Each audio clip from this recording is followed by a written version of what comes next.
And a very good morning to you and welcome to Ask X Factor Live. Here we are, can you believe, 14 weeks in on our 18-week pilot, and delighted to have you here joining us today. We've got two exceptional women from the X Factor Collective community here today to share a lot of their experience, ideas and advice in the whole area of comms, PR and media. You're going to hear some great ideas and examples today of organisations and clients that they've worked with over many, many years that you can take away and implement straight away today and share in your organisation and raise your profile, get out there and have a great next few months and the next few years. So welcome to everyone that's joining here this morning. Good morning, Jodie. Good morning, Katrina. Good morning, Robbie. Good morning, Sandra, Alison, Madison. Welcome to Ask X Factor Live. Welcome if you are new to this. This might be your first Wednesday morning with us, or this might be your second or third or fourth. Welcome back if you're here again with us this morning. And welcome to those into the future. This is quite strange, but we are recording these sessions. They are going up onto our new YouTube channel. And so we know that there'll be people coming in and watching these over the next couple of months and years. So welcome to you too watching this show. This is Ask X Factor Live. We're here for the next 45 minutes. We've got 7 or 8 really great questions to go through today, and you're going to hear from Jodie and Julia on Jodie and Julie. I'm Julia. We've got Jodie and Julia and Julie. I'm just going to make sure I get everyone's names right. 3 J's. Yeah, who would have thought? So welcome. It's a blockbuster session for us today. Welcome if you're just joining us now. While you settle in, I'd like to introduce myself. I'm your host here today. My name is Julia Keedy. I'm the host of Ask X Factor Live, and I also run the X Factor Collective. It's my baby. And for those of you who don't know me, I've been a part of the social impact sector for the last 10 years, a highlight of that being as the founding CEO of the Australian Women Donors Network. It was during that time that I met a lot of people who are foundation members of the X Factor Collective. And during that time that I got to work with a lot of different type of social change makers, whether they were individual philanthropists, business owners, grant makers, trusts and foundations, charities, social enterprises. And that continued after Women Donors Network, where I became an accidental consultant. And I accidentally did that for about 7 years. And so I often say I've been on a bit of a scenic tour of the social impact sector the last 10 years. And it was during that time that I could see a lot of the shared challenges and frustrations between consultants and specialist agencies, as well as the clients that we worked with. So I thought there's got to be a bunch of ways that we can make life easier, cheaper perhaps, and a bit more fun to be a social change maker. So I decided we needed a collective. Why not? They're all the rage. Ever since we decided to do this last year, there's a bunch of new collectives coming out, and clusters and collectives are the way forward for collaborating, for making, bringing a lot of joy back into our work when we often feel isolated, helping people connect, collaborate, innovate together, find the answers that you need when you need them. So we launched a few months back. We have 30 foundation members who have been part of a pilot this year to test it, make sure that we can get all the kinks out and then go really big next year. We are growing out across 100 areas of specialisation. What does that mean for you? It means on whichever way that you turn in the work that you do, you can come to us and find the support that you need. So if it's something to do with technology or IT or data, we've got people here to help you with that. If it's comms, PR, media, like today, we've got people to help you with that. If it's fundraising, if it's working with your boards on governance or strategy, facilitations for workshops, whatever it is that you need, we're building that out. And we're building it as a centre of excellence with really trusted people and experienced people. So you know that when you come to the X Factor Collective, you're going to be really well taken care of, but people who have been in the trenches, been in the same boat as you, and help you get on with achieving your social mission. So that's what we're all about. Ask X Factor Live is an idea that I really want to grow, and it's about you being able to just dial in, connect with people, ask some questions, get some answers and get on with achieving your mission that week. So we'd love your feedback after the show. We do want to grow this next year, and we've been piloting this for the last 14 weeks. So welcome to those who are just joining with us now. Before we get into it today, we do have already a number of great questions, but we want to hear from you as well. So we're using Zoom's webinar technology here. It's a great program. There's a plug for Zoom. And there's two different ways that you can interact with us. One is the little Q&A box that you'll see down the bottom, and there's also a chat box. You can use either one of those and share and ask questions throughout the session today. We are also recording the session, so the full session will be available for you to watch back, but we'll also be cutting up each of the questions into beautiful little mini episodes and putting them up onto the exchange. So I'll tell you a little bit more about how to find the exchange later on. Before we do begin, if your link does drop out, fear not, you can call back in. And if you just have a look there in the chat box, you can see that there's two different phone numbers and a code, and you can just dial back in. I'm also going to pop that just up on your screen now so you can see that as well. If you want to take a screenshot of that, then you've got the phone details there to be able to call back in. But fingers crossed, we are going to have no problems with the links, and it's all going to be great for the next 45 minutes. So let's get into it, shall we?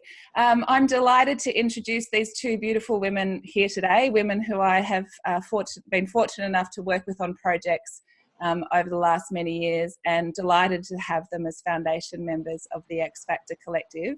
So here on, now this is where I get confused, are they on your left or right? But on the left, Julie's on my left. So on your left here today is Julie Weldon. Hi, Julie.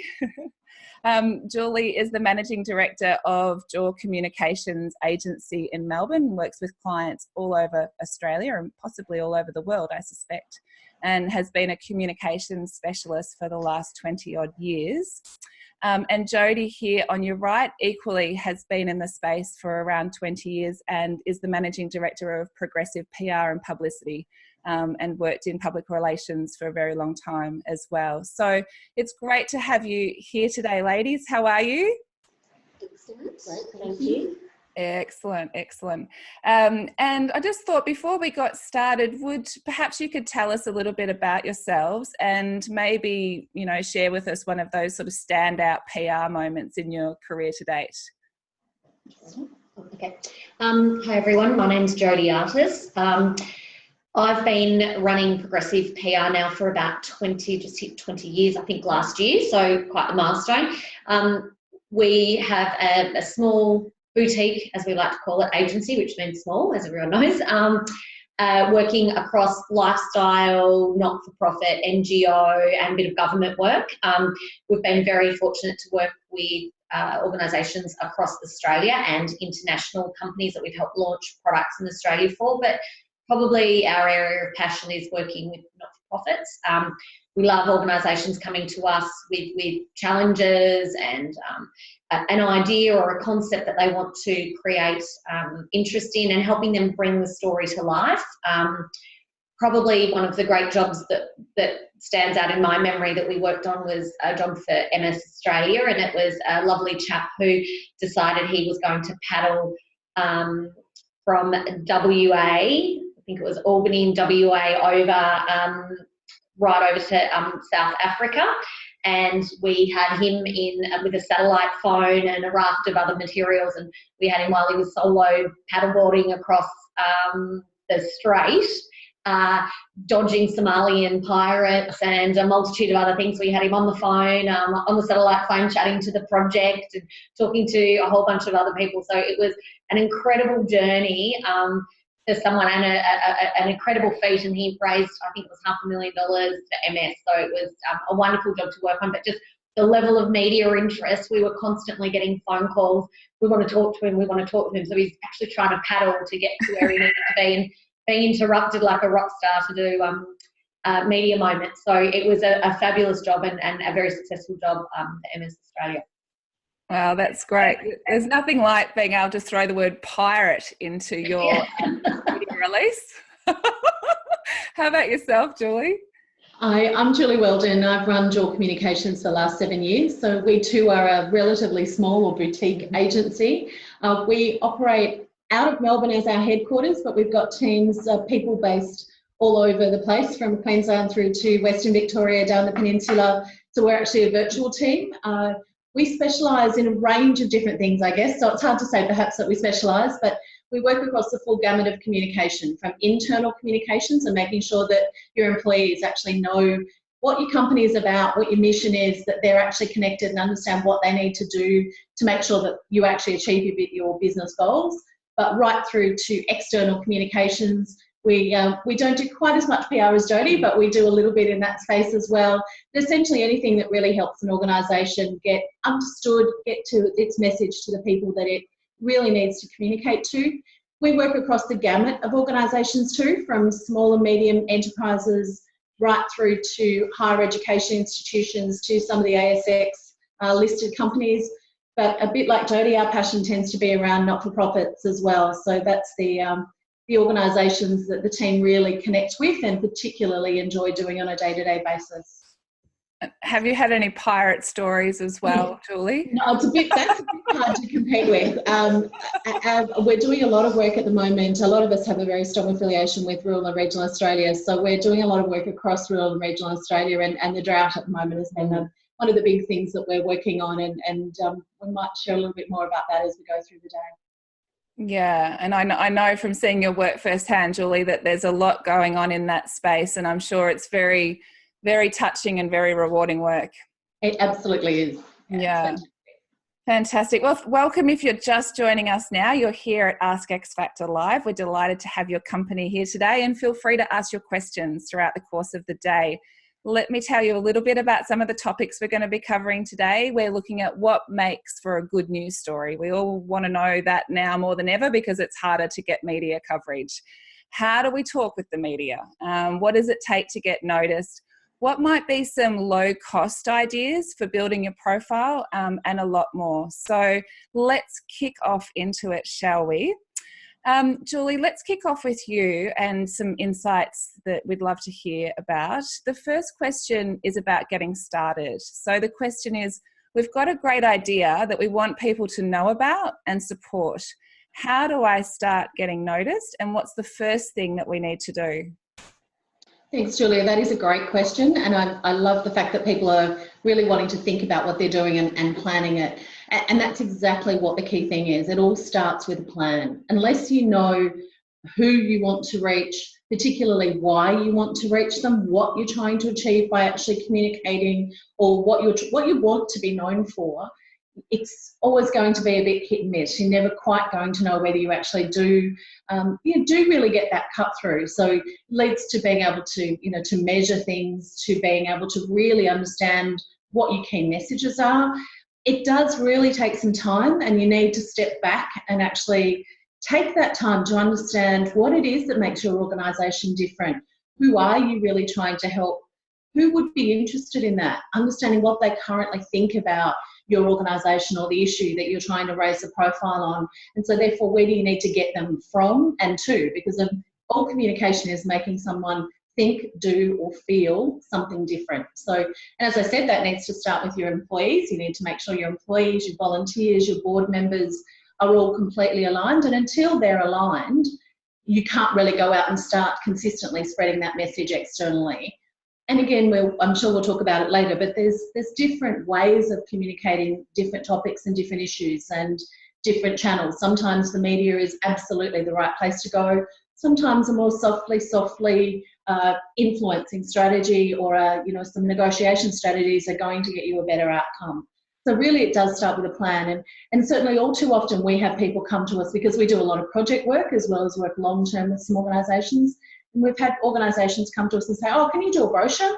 Sure, I can do a brochure, but unless I know how it fits into your strategy, how you're going to use that brochure, who's the audience, what's it going to be used for, and really is that the right strategy? You might actually be better off with a billboard or a tailored letter or a TV commercial, not if you're a not-for-profit, a community service announcement might be actually a better thing for you to use as a strategy. So it really does come back to, as boring as it can sound, it does come back to that plan. That's great. That's great. I've just written that down as well, and probably other people, this would have really resonated with other people as well, was what you just said about think, do or feel something differently. I think we probably sometimes forget about that. We're thinking more about what we need to get out there, but not thinking about, what is it that we want to happen on the other end. So those 3 things: think, do, feel. I'm going to write that and put that up in the office today. Thanks for that little free tip. You're welcome. So let's move on to another question, and I'd like to hear both of your thoughts on this, if that's okay. And we want to look at some of the different options available to raise our profile. So let's start with you, Julie, first. What are some of the options that you've used to help organisations raise their profile or the profile of their cause? And which one do you feel is best, most effective? It really is so hard to know, to name one single thing that's actually going to be the most effective communication channel. So a very, very highly respected mentor of mine once said to me, you need to really communicate something at least 8 times. And I've subsequently heard 7 times or 10 times or 12 times, but I've always talked about it as the 8 times rule. So you need to be communicating to people in different ways, multiple times. So that too, people learn in different ways. So some people are much more visual, some people are much more oral, some people are much more just about words. They need to take information in by reading something. So you also need to think about that.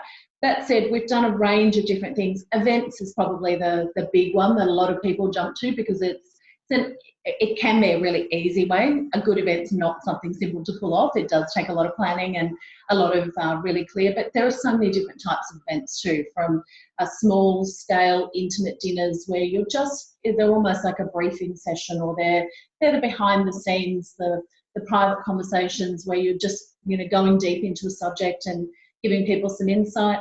But then on the other scale, you have, fundraising walks, which are as much about raising funds as they are about raising awareness about a particular issue or a cause. On a different scale, for a lot of small not-for-profit organisations, particularly in rural and regional Australia, it's as simple as a poster on the local community shop notice board, or in printing out some really simple, great if you've got a colour printer, but if you haven't, black and white will do. Actually just asking your local stores to put things up in their window. So there's an organisation I'm on the board of at the moment, and we are fundraising, but it's also about issue and awareness raising. So we're asking a bunch of local cafes to just put up a poster about this particular cause, just to raise awareness, because it's not a subject a lot of people like to talk about, and so we're trying to find a funny way to capture attention. Letters to the editor, I think, is something that are often an underrated way of getting your perspective across, or you're raising an issue, particularly again and I tend to think predominantly rural and regional communications because that's where we spend a lot of our work, but there's often an opportunity to either highlight your event or to just raise a perspective about an issue by using letters to the editor. Speeches, presentations, there's so many people that are looking for speakers, whether it's a Zonta Club or a Lions, or you don't always have to be aiming for those really big, high-profile international conferences to be able to raise awareness about a topic. So just think about laterally about who you can approach there. But one thing, and again, I suspect we'll touch on it a couple of times today, regular communication is really important. So having something like a newsletter where you get people to sign up and you keep them updated on what you're doing. And we're all coming into Christmas at the moment. I'm certainly starting to get the letters from the charities that I support at least once a year saying, hey, we're still here, don't forget us, the need is still there. So those kinds of regular communications, either via a newsletter or an EDM or a mail out, they certainly are some that have worked for me. Jodie, I'm sure you've got some. Very much in the same vein. I guess I'm looking at ways that you could leverage sort of PR opportunities to, again, create awareness. So things like, it goes back to your events, another extension of that is PR stunts. And we do a lot of stunts, for want of a better term, for clients. So that might be corralling space at Fed Square and doing some kind of pop-up that attracts attention and draws a crowd to see what you're doing. It creates media. It could be people jumping out of things, jumping into things. It could be snow, bringing snow into Fed Square. It could be 1,000,001 things. A lot of people do world record attempts.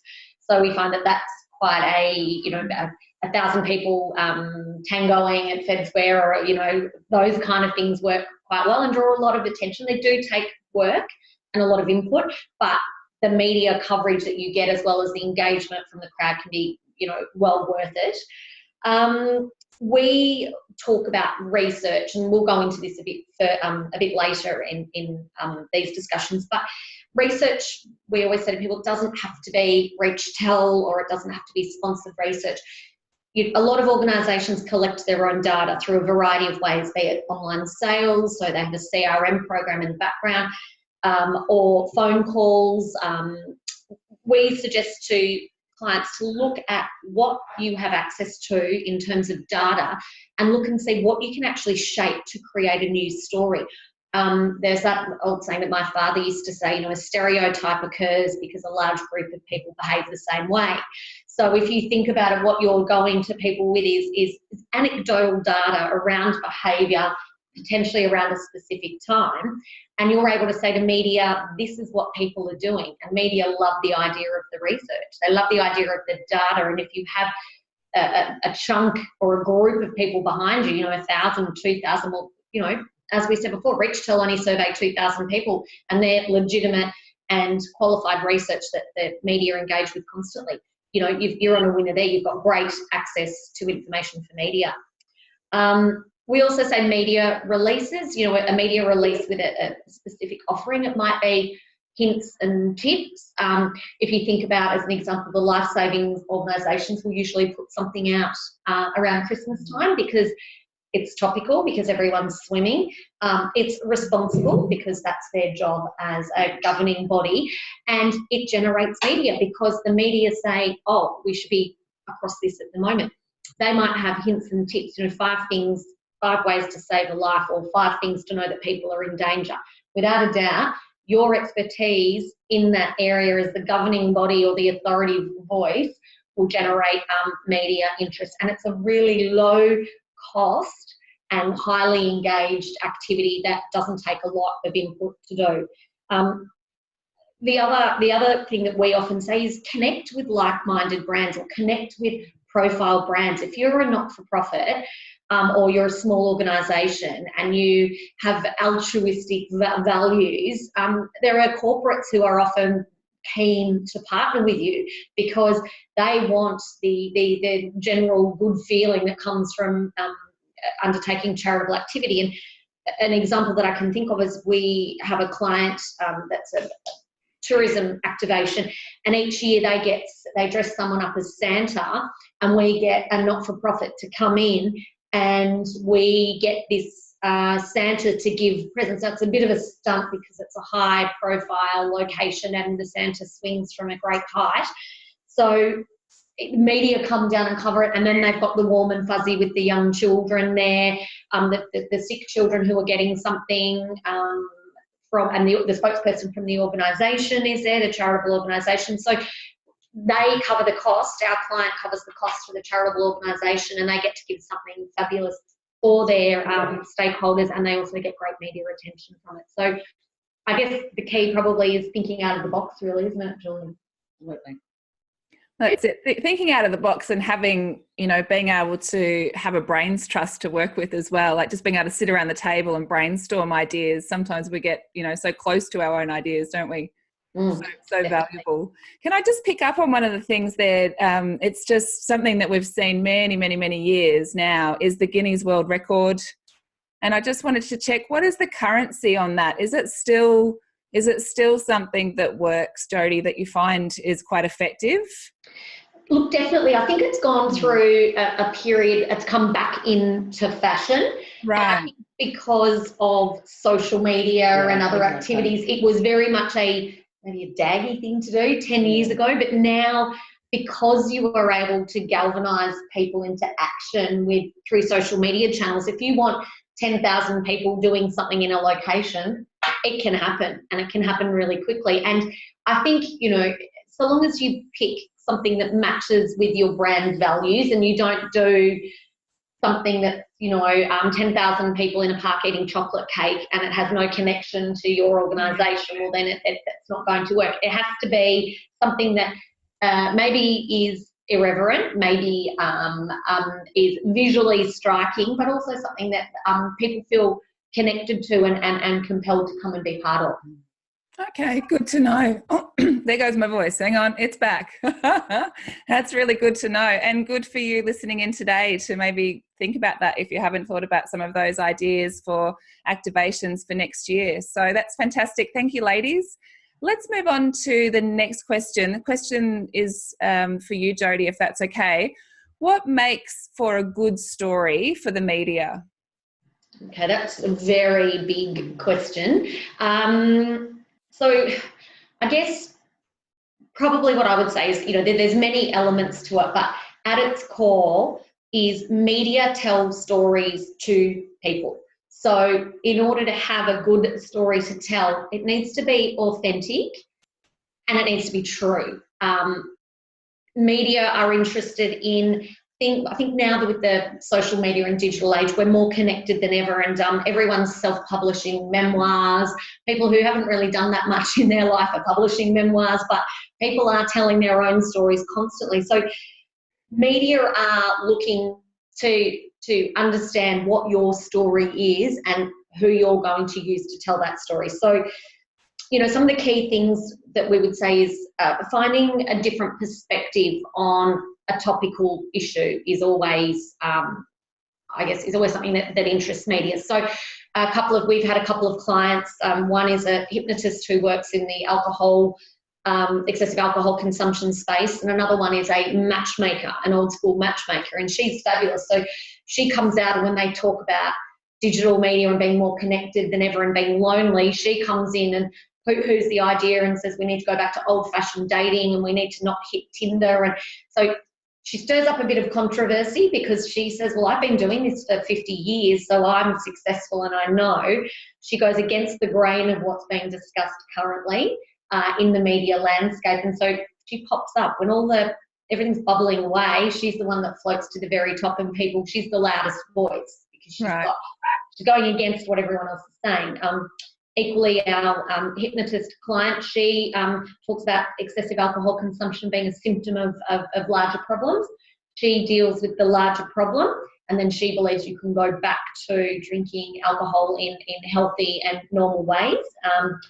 She goes against the grain because a lot of people believe that you're either an alcoholic and you abstain, or you've managed drinking. So there's nothing in between. She offers an in-between scenario, and media are interested to understand that and explore what that means. Obviously, we touched on research. So thinking how you can use research to create a point of difference from your cohort group. So one of the challenges we have is we're constantly working with clients in the lead up to Christmas. Now, in Victoria recently, we've had the lead into the election. Obviously, we're in caretaker mode, but we had a couple of clients that we've worked with who had financial asks in the lead into the election. So they were lobbying the government to try and get money or funding for their particular projects and leveraging the media. So in that same time frame, pretty much every organisation was doing the same. Everyone had their hand out knowing that they could heavy hand the government. So we had to work out how, with these clients, we could stand out from the others. Again, talking about Christmas, everyone's doing a Christmas pledge. Everyone's asking for money at Christmas. How do you stand out in that time frame? And things that you can use are the research. So this goes back to a client we're working with at the moment that has data from 10,000 sales from last Christmas that we're fashioning into some stories for them to go to market with, to talk about buyer behaviour and what's resonating with people at Christmas and who are the most generous people and which is the most generous sex. And we're taking that to media because we believe it's a form of research and it will help in the cluttered time to stand out from the group. So you've got to remember that media have a lot of people asking them for media coverage at any given time. So sometimes media only read the first 2 lines of an email. So you need to work out how you stand out, what your ask is, and what your point of difference is, because that's what will resonate with them. Fantastic. Very, very, very helpful. Thank you, Jodie. And just leading on from that, talking about media, if you can extend into this for us, Jodie, would be great. Mm-hmm. What are some of the top things that you would need to have organised before you go out to seek media? Sure. This is critical. This is, I think Julie touched on before, planning. So all of your communications plan or strategy should inform what you take to market and how you go to market. I think you need to have your ducks in a row. You need to think about the media that you're targeting. I mean, we call it who, what, when, where, and why. So you apply that rule. Who are you talking to? When are you talking to them? Why are you talking to them? All of these things are critical, and once you can establish all of these parts of the puzzle, then you are ready to go to market. And we say one of the key things is probably your messaging to media must be crystal clear. You must understand, I guess what we talked about earlier, Julie and I just sort of off camera was saying that when you engage with media, you're using a third party to tell your story. So you're taking it to someone and you're entrusting that they're going to understand what you're telling them, understand your organisation, understand what you're asking. They're going to write that up or project that on television or talk about it on radio, and they're going to get everything right. Now, as I always say, we're in the human being business, so it's going to be flawed sometimes, but the planning and the clear messaging mitigates as many of those risks as humanly possible. Make sure your spokespeople are briefed. I was using an example before that we had a fabulous spokesperson for a client that we used on numerous occasions at live events, and we popped him on television with Bert Newton, and he sat on stage and froze. He'd never been in the studio. He'd never seen 4 giant cameras. He'd never seen 10 lights. He'd never met Bert Newton, and he completely froze. And we didn't know that was going to happen. We didn't anticipate it, and thank God we had Bert as the consummate professional who managed to carry the interview and make it not a total disaster. But that's an example of probably where a lot of research should have gone into making sure our spokesperson understood what was required and were prepared and ready for that moment. We also say have great case studies, because case studies are often what bring your story to life. A first person's account of the need for the services that you provide, or if the services are being taken away, a person's version of what that will be for them is what makes people really understand the long-term effect for the organisation and for the community as a whole. And we often find that most organisations have great case studies to work with, but they often think, oh, they're just regular people. They're not celebrities or they're not ambassadors, so people aren't interested. More than ever, media are looking for authentic and real stories that bring a situation to life. Mm. The other thing is that, working with clients who just aren't prepared for things like high resolution photography, they don't have frequently asked questions, they don't have their website links, they don't have a boilerplate that we call your 30-second pitch. If someone comes in and says, a boilerplate appears at the bottom of a media release and there's 5 lines about an organisation. So it's your it's the about us statement pretty much. It's your elevator pitch. If someone said, what does your organisation do? You've distilled it into a 3 or 4 lines. And we find that if you don't offer that information, media will often make the assumptions themselves or draw their own conclusions about the services you offer. So I think ultimately preparation is the key. Assets are super important. Case studies and briefed spokespeople are critical. And Bert Newton in your back pocket as well. Absolutely, without a doubt.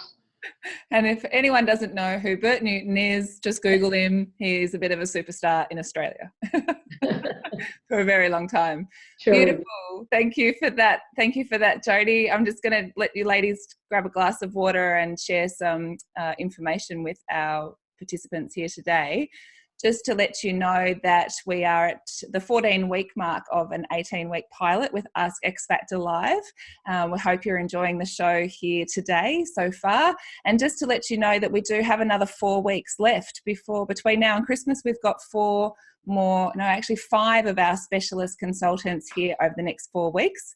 And I'm just going to show you that here now. You will get a follow-up email as well tonight or tomorrow, just letting you know, sharing with you what's coming up over the next couple of weeks. So next week, if brand is on your mind in any way whatsoever, whether it's a brand makeover, a brand refresh, developing a brand, you don't want to miss hearing from Darren Taylor. He is one of the most exceptional people on brand in the country, and he'll be here on the show next week.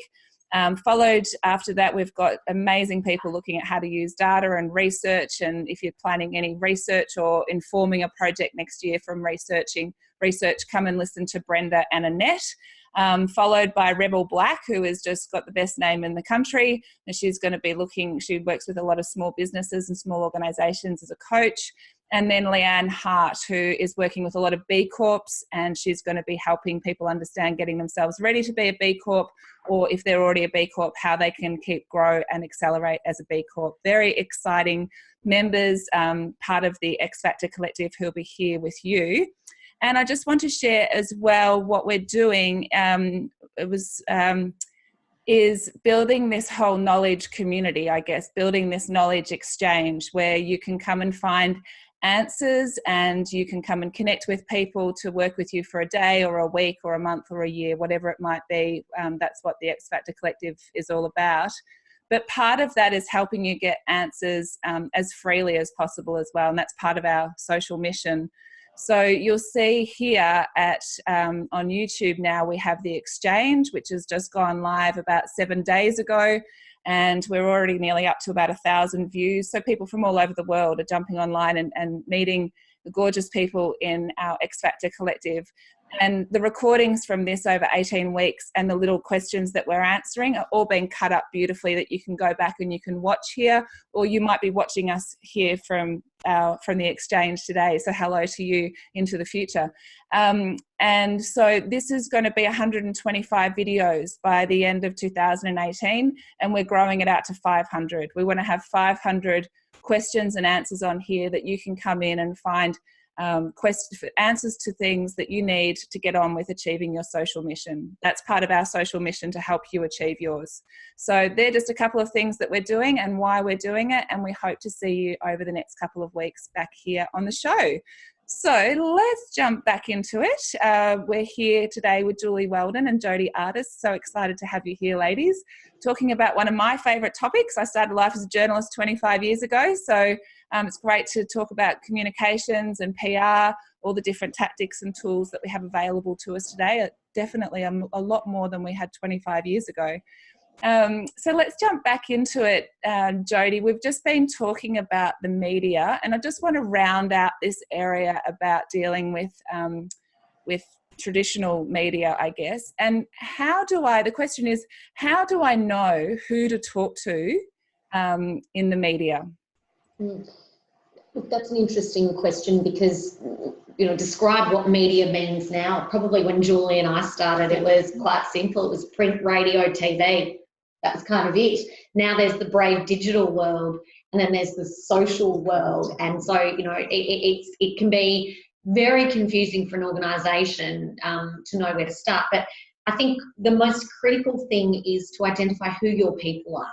So when I say that, I'll use the newspaper as an example. If you are an environmental not-for-profit, well, the environment writers are the people that you should be in regular contact with. They should know who you are. They should know what you're doing at all times. You should have a connection with them. Now, doesn't mean they'll run stories on you all the time, but they're at least aware of your organisation. And when there is a breaking environmental story, you're in the mix at least for comment or conversation. There's a writer at the Herald Sun called Susie O'Brien, and she's the families writer. So a few of our clients from Anglicare through to Berry Street, they do work with Susie's their go-to person, first place for a story. If you're a women's issues organisation, well, then you've got people like Mickey Perkins, who's the social affairs writer at The Age. So you just think, and, we always say, look at media. That's the first port of call. Look at who your competitors are. Look at who they're talking to. Look at the kind of stories that have been written. I mean, the number of clients that come to us because they've had a go at media relations by reaching out to people, and they're sending to the wrong people because they're just assuming that, oh, well, they wrote about a story a long time ago to do with this particular subject, and that's something that we've done some work on, or our CEO knows this particular person, and it's not in their remit at all. It's not the issue that they write about. So first of all, the most critical is to know who the people are in your sphere that move around what your offering is. It's most important. Also think about what your objective is as well. We work with clients who come in and going back to the election related issue, they want a short, sharp campaign and as much noise as possible in 48 hours because they want the government to pay attention. We have other clients who are celebrating an anniversary that goes for a year. So what they will want is steady flow, and they have a series of events. So they want regular placement, keeping them top of mind and celebrating their anniversary. We have clients who have a series of pieces of information to release. So it could be research one day, it could be the announcement of an ambassador the other, it could be a new building opening. So there is a planning phase that goes into that. So we do things slowly and release the information steadily. So you just need to think about, you know, what is it you're trying to achieve at the end of it. I think about mass media versus targeted pictures. Now, I can use an example here that we had a fabulous piece of research that was presented to us by a client that we knew had great media legs and was going to generate a lot of interest. So we sort of spliced it and diced it and said we can either send it to everyone and then just manage the phone calls as they come in, or we can use the news media cycle to set us up and then let all of the other media come to us based on well-placed stories. So what that looked like was page 3 and 4 double-page story in The Age on the subject matter that we worked with the journalist over the period of a week to put together with an agreed run date. Then that morning we were on The World Today on ABC. So we set that up as well as a pre-recorded interview with all the stakeholders. And then we finished the cycle with 7:30 that evening and the story. And then what we did is we had 3 really well-placed feature and structured stories that told our story in detail rather than 3 to 5 second radio grabs or 30 seconds of television. So what came from there is understanding the way the news cycle works, that everyone goes into work in the morning and they pick their newspaper up and nothing's changed. That is still, news dictates news. Media decide what is a story. You know, we've pitched stories and got no's and then managed to get it in a newspaper and have all the same journalists come back to us and say, oh, we want to cover it, when we've offered it to them 2 weeks ago. But huge story, well-placed, understood messaging, clearly articulated requests and asks for funding, all the information there, and the media went crazy for it because it ran really high. And so we fielded phone calls all day. The story was ostensibly a Victorian story, but had ramifications nationally. But we got national media coverage with it. You know, it was significant and a lot more than what we had anticipated. So, you know, with that we could have gone mass market, but we needed a champion. So what we did is pick 3 people across different kinds of media and pitch to them. And we didn't offer exclusivity, but we offered first bite at the cherry with a more detailed story than everybody else had. So you need to think about what your story is and think about what's the best way to get it into the hands of your wider audience, and that will then dictate what you take to market. You know, probably the other thing is there is lots of online resources that you can look at. So there are Google Contacts, you can find media details. There is do-it-yourself PR kits online if you don't have the resources to engage with it. So we just say, look, do your research, see what's out there. There are options for organisations to be able to understand who the contacts are and find where to get their contact details as well. I guess the only other thing I would say is there's value in engaging with a specialist agency. You know, obviously, that's a plug for us, but this is what we do every day. This is our bread and butter. So we know the media, we know what they want, how to get it to them, and in what format. And for people who are very busy, time poor, and I think we'll all agree, you know, the media landscape's changing dramatically, and journalists are losing their jobs left, right, and centre, especially in traditional media. It is very challenging to often get a story to them when it's not presented in the right way. And I guess that's where we come in, and that's something that we can do. But, you can get an agency in at the start just for a very small piece of the work, and then you can run with it yourself. But I think, do your research online is probably the critical point, because there is a lot of that information about who to talk to and what they're talking about available to you. Great, fantastic. Great advice there. Thank you for that, Jodie.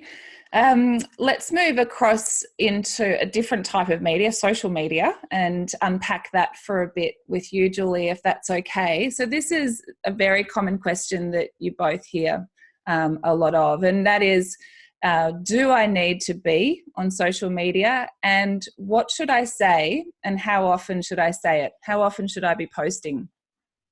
That's a question we get very frequently, particularly from really small organisations. To do social media well does take planning. It is my hobby horse. I will keep coming back to that. But you need to know, again, why you're on social media, who you're trying to speak to, and what you're going to say and how you're going to say it. My short answer is yes, I think you do need to be on social media, at least one of the platforms, and there are a myriad of them, but there's probably 4 that are most common these days and most relevant. We advocate that ideally the organisation is on social media, but if there's some reticence to that at least there is one person on social media, and whether that's the chairman of a local community organisation or whether it is the staff, if it is a staffed organisation, rather than just a volunteer organisation. And there's 2 reasons. One is to be heard, but probably more importantly is to actually be listening. It's very easy these days to set up searches and to understand what's being said, if not directly about your organisation, if you don't yet have that profile that people are talking about, but certainly what's being said around your sector, what's being said around the issues that you're passionate about. If you're based in a small, if your focus is a suburb, or if your focus is a small town or a region, what are people talking about in that region? Who are the people that are talking about whatever your issue is or your community? Because they then can become really important influencers and people that you can actually talk to and work with to help raise the profile of either your organisation or the issue that you're really passionate about and what you're trying to get known. So the other thing that being on social media does is it helps build a community. It builds a group of people that will come together around an idea. And I've known of community organisations or issues that have brought together really quickly tens of thousands of people around an issue. And we've all seen, how hashtags like Me Too, for example, have come together really quickly. That, some are organic and some do, are deliberately planned. So you need to just be thinking about that. Which platform you choose, again, depends on who you are and what you've got to say. If you're an organisation that has really rich visual imagery, if you're a local community progress association and you happen to live in a particularly beautiful part of the world and you're trying to attract people to that part of the world, Instagram is probably the platform for you, because you've got gorgeous imagery and you've got things that people are interested in if you get the right hashtags. One of our clients is both a fundraiser, a grant seeker as an organisation, but they are also a grant maker. We work with them in different ways. We use Facebook because that's where the people seeking the grants are, and that's where we put most of our energy in terms of sharing the grant programs that they have available, and in terms of sharing the kinds of stories about what other organisations are doing, so you're sharing best practice and sharing insights. But when we're wanting to talk to the donor community or talk to the government community, we tend to focus more on Twitter and LinkedIn, for example. So that raises that kind of profile. It's a slightly, not to say not everyone's, I'm not all for, but not everyone is, and not all of your target audiences will be on those. So just thinking through that. Just in terms of the question about how frequently should you be posting, again, how long is a piece of string? Again, there are some people say that more than once a day is too many. My view is that you need to be posting a couple of times a day, because you've got different people who use different channels at different times. So, and I can't recall the exact stat, but I think it's something like the life of a Facebook post is about 20 minutes and Twitter is shorter than that. So I might have those stats completely wrong, but they're surprisingly short periods of time. One general rule though, spend 70% of the time not talking about yourself directly. So And what I mean by that is sharing insights, sharing information, celebrating other people's work, celebrating what other people have been able to achieve, within your community, or what other people are doing, and 20 to 30% of the time actually asking for things like donations, for example. So supporting the community that you're with, sharing positive stories. It's a bit like if you're following a commercial brand, they follow roughly the same pattern. That, don't always be selling to people, be celebrating the people that use your products or your services. So there are a few tips. Always happy to share more if people need more information. That's great. Thank you very much for that. That's incredible to think that the Facebook post has a life of 20 minutes now, isn't it? But it's something like that. Yeah, absolutely. Well, it's a good way to be thinking about, just having those sorts of stats in the back of your mind around how you're creating what you're creating, and who's actually going to be able to engage with it. Thank you, Julie. That's wonderful. I'm going to jump back into the last couple of questions in just a minute. We've got about 9 minutes left to go until we wrap up. Please feel free to ask any questions in the next 9 minutes. If there's something burning that you'd really like to know, we're here to help you. Please pop it there in the Q&A box or the chat box. Before we jump into the last couple of questions, and we've got a really great question next on influencers ambassadors, stay for that one, and also on low-cost profile building ideas. But I just want to show you after today where you and how you can connect up and learn more about these two exceptional women that you're hearing from today. And I'm just going to show you that quickly now. If you jump onto xfactorcollective.com, you'll see all of our members, and everyone has their own profile page. So I'm just going to quickly show you that so you can work out how to orientate your way around our community. We do use strange words like concierge and the library and the cafe just to try and make it a little bit more fun and a bit more interesting.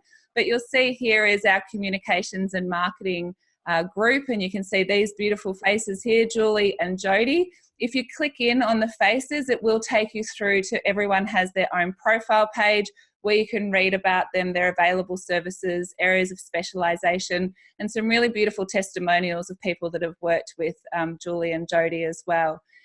If you're not sure what you need, but you know that you do need something and you don't know where to start, concierge here, if you click on that, this is the human heartbeat, I guess, of the X Factor Collective. This is the hub and the heart of our community, which will be growing out. There will be no ATMs. It'll be bank tellers at the X Factor Collective, people, real people here that you can call and say, I need help, but I don't know where to start. And so we can actually do some of that legwork for you around listening to you, understanding your needs, and connecting you to the right person. So feel free to jump in and have a look at how the concierge works, or just pick up the phone and give us a call. So that's how you can connect in with these lovely ladies. If you want to jump into a call with Julie and Jodie and just get some quick advice, they do have an offer as well. If you jump into the cafe section over here on our website, there's a whole range of different coaching packages and workshops that you can choose from our members. Next year, we will have a better looking platform that will organise this a bit better for you. But you can see here that there's coaching sessions available where you can jump in, have some time with Julie or Jodie and just really delve into what it is that you need. And you might just get some really great tips in that session that will just accelerate you, forward in terms of getting your communications right, getting your PR and your media right. So feel free to jump in there and have a look and let us know if you'd like to be connected up. So let's jump back into our last couple of questions here. Jodie, if I can come across to you on this one. This question is, you often hear the importance of using influencers in your communications strategy. Can you share your thoughts on this? Is there value in using ambassadors or influencers in your PR strategy? I think, Julie, this is a question we're asked by a lot of clients. Or we've recently had a couple reach out to us where they wanted a heavy influencer strategy for a particular event they were working on. We didn't agree that it was the correct strategy for a myriad of reasons, not the least of which the type of influencers they were going for had absolutely no connection with the organisation. And what they were just looking for was mass following, and big targets to hit. And we tried to say that there'll be no engagement, and there'll be no buyer behaviour change as a result of the posts from the influencers. So to put it this way, we agreed to disagree. But what I would say to you is the use of influencers and ambassadors, we've got a couple of clients who do it very well. And the one that I probably give you the example of is Parkinson's Victoria, who's a client of ours, and one of their ambassadors is Shane Jacobson. People may know him as Kenny. Among other things, he's a very talented and incredible actor and a generous human being. But he's been their ambassador for 10 years, and his mother has Parkinson's. He has a connection to the organisation that's real, it's emotional, and people can identify with it. So when he talks to the community and when he participates, it's authentic. And what a lot of people don't understand is that you want the relationship with these people to be authentic. You want them engaged on the subject matter that you're talking about. You want them to feel passionate about the work that you do. And we often say to clients too, you don't have to have, if you look at the influencer sphere, you don't have to have an influencer as an ambassador of yours, but when they do their piece for you, when they do their social media posts, it's a couple I can think of in particular that are incredibly engaged and will then do the activity that the organisation has undertaken, but then talk to the CEO in a post or a web chat or a Facebook Live or whatever it might be about the organisation. And I did this incredible thing, so tell me why we're raising money today. And they complete the circle. They give you the connective tissue to why they're doing the event. If someone just comes along, turns up in a leotard, takes a couple of posts and either, I don't know, runs upstairs, jumps off a building, eats 20 million pies, and then there's no reason for them doing it, it just doesn't work for the charity. And then often mistakes are made because they then connect and they start as an ambassador or influencer, start speaking on behalf of the organisation, and they're not well versed to do it, are they? That's probably the biggest challenge where people speak out of their remit. It's great to have someone else spruik you, tell your story, act on your behalf, but it needs to be authentic, it needs to be prepared, and people aren't stupid nowadays. They know when someone's being paid to do a job. Yeah, fantastic. Excellent. Thank you for that, Jodie. Some really good reflections there for people to be thinking about if they're not already using ambassadors and influencers, how they might, and a couple of really good examples there. So thank you so much. We are nearly at 11 o'clock, and so we're going to jump into these last two questions, which are really great questions. And Julie, if we can get your insights into this, please, would be great. Let's just talk about organisations who might not have the budget to be able to engage a PR specialist or a communications consultant or agency. What are some of the relatively low-cost activities that organisations could be doing to raise their profile? That is a great question, because it really is where a lot of organisations are. I would start by looking at your volunteer base. Certainly I know I volunteer for a couple of organisations where I share my communications expertise and my skill set. So, look at who you have that is a supporter.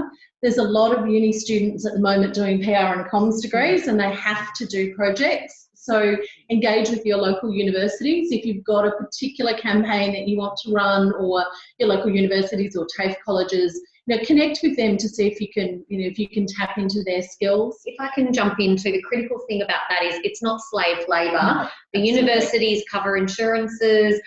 It's a requirement of them to complete their course, so it's a resource that's readily available. Absolutely, and they do some fantastic work as well. So. But again, beyond your actual communications people, there's a lot of people these days who have great skills in websites. We haven't touched on websites as a really important channel, but it is a really important communication channel. Even if it's just one page that says what your organisation does in your local community, invariably there's someone that's actually got the skills to set that up. Get to know your local media. Don't underestimate your local media. They're looking for a story as much as anyone else. I got to a point when I was in doing a role where I would become the person that they would call when their other spokespeople would fall over. Not literally, but that they weren't available. So we got a lot of media opportunity that way. So just be really smart. We talked earlier about tapping into speaking opportunities, local clubs, onto posters in shop windows. some of those sorts of things are things you can do yourself at relatively low cost. They require some foot leather, but other than that, that's about it. I like your idea about finding someone with their own comms agency to get them on your board. I like that from just because I'm sort of like laughing a little bit, but also the seriousness of that we often see a lack of marketing and comms specialists around board tables. So that's something that you can really, from a stakeholder engagement point of view, increasing your stakeholder comms, having that sort of smarts at that top level and down. It's actually, not a laughing matter. It's quite serious and quite a big opportunity for organisations. That would be my bit. I just added a bit. All right, well, let's jump into the last question here today. And it's, I guess, talking about if you do have budget. And this might seem like a strange question to ask, but I guess it's about getting the most out of your budget if you do have it. Jodie, so for organisations that do have some budget for external support, what is the best way to use it? Is it worth engaging a PR agency to help you build your profile? And what's the best way to use your budget, perhaps with an agency? I might say a few words and then throw to Julie as well, because I'm sure she has something to say. Look, of course, we're going to say engage a PR agency. We're professionals. But I think the most critical part is to understand where you are in your life cycle. Understand where you are with all the things that we've identified, your comms plan, your briefing of spokespeople, identifying case studies. Understand where you sit. If you assume that you're not using a PR agency at this point to go to market, to media, use the PR agency to get your planning, because it's sort of like a building. If you treat us as the foundations, that we do the digging and we lay the piles and we get everything set up, then in theory, once that's done, you should just be able to go floor indefinitely. So I think if you have a small budget, use a PR agency at the start to critically understand what your messaging is, to understand what your point of difference is. Now, I read some crazy figures that there's 500,000 registered charities in Australia. So there's almost one for every condition, thought, bubble, idea that you possibly have. So you will have a competitor, it's highly likely. If there is a competitor in your space, how do you stand out when talking to the media? The plan's critical. My advice is to bring an agency in at the grassroots level and then see where you can go from there. The bit that I would add is if you're confident in your planning, if you've got some internal staff or you've got that volunteer on the board that's working with you to do the planning, be really selective about play to your strengths, do what you can do well, but bring an agency in where you don't necessarily have those skills. And that could be a one-off media coaching, a briefing for dealing with media, doing some skills-based workshops. It could be just helping you hone the messaging, or it could be tapping into someone like Jodie, who has amazing relationships with media, and being able to leverage those relationships, because she can help you do it more effectively than you probably can on your own. So, it's also about that return for effort. And so think about where you play to your strengths, I think. And I think it goes back to, as Julie said, plugging the holes, using your agency to very much plug the hole. So you might find you've got everything there, but you don't have any ideas. You're struggling with the big idea that's going to propel you. Bring an agency in to help you craft that idea to take to market that's going to make you stand out or that's going to launch you. Just, don't be afraid to ask an agency for help, and don't be afraid to say, this is what we think we can do well and this is where our shortfalls are. We both work with clients from grassroots right through to completion of projects and everything in between. So, it's just ask questions and seek help is the best advice I could give. Fantastic. Thank you, ladies. Well, that brings us to the end of the show today. Thank you so much for being here today, Julie and Jodie, for preparing for today and for sharing all of your experience and ideas with everyone here today. It's been most invaluable, and I'm sure everyone has got a lot out of it. So thank you very much. Thank you for joining here with us on the show here today live, or if you're watching this back on the Exchange, we've got loads and loads of episodes here to help you on any topic that you could possibly think of. We'll be building them. Tell us what you want to hear as well. Email us, tweet us, Facebook us, email us, use any communication device. We're pretty much out there. And let us know what topics are on your mind, what we can do for you. We've got 4 weeks left of the show. This is Ask X Factor Live. There is a little flyer there. You'll get a copy of that. So if you do want to share that with other people who you think would benefit from the show, please feel free to pass that around. That is the show. We are about to close up. So thank you for being here today. Have a beautiful rest of your day.